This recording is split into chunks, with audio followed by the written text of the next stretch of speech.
My guest for this installment of my sensemaker series of interviews is CraigBrown. I have known Craig since about 2009 when he was a project and program manager. He has since transitioned to running his own software development company, Everest Engineering. So, welcome Craig. Let me begin by asking you to introduce yourself and talk a little bit about your journey that got you to where you are now.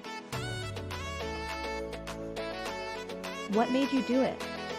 What drove it? Okay.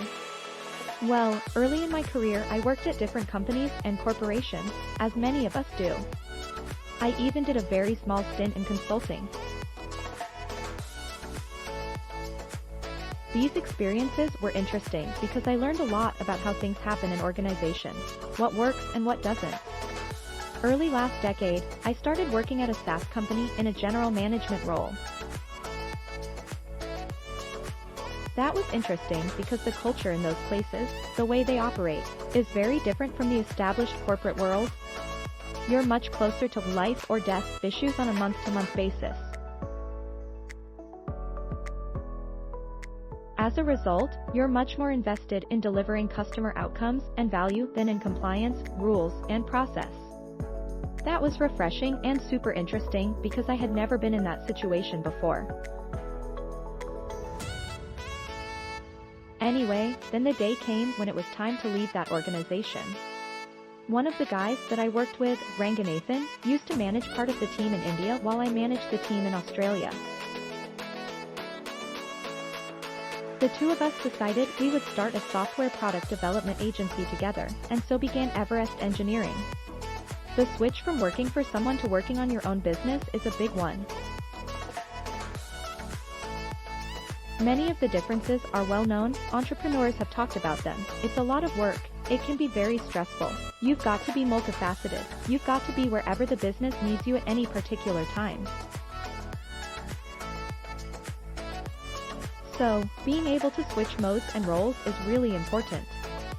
As the company has gotten bigger, we've hired other people to help manage the business, grow it, support it. Ironically, this next stage is about breaking our old habits of being everywhere all at once. It's about learning to delegate authority, share responsibility, and all that sort of stuff. What I think is particularly interesting about what's happening to us now is that it's kind of the opposite journey to what large companies are trying to do, i.e.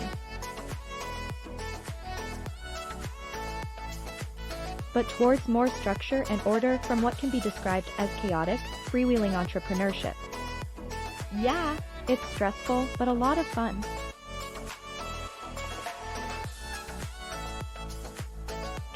Okay, before we get deeper into the conversation, what does Everest Engineering do, and where are you located? We are a software product development agency. We also have a few team members in North America and have just started building a development team in Malaysia as well. So, we're kind of distributed across the globe. At the moment, most of our customers are in Australia, but we're growing the customer base around the world as well. There are a lot of companies in the software product development business.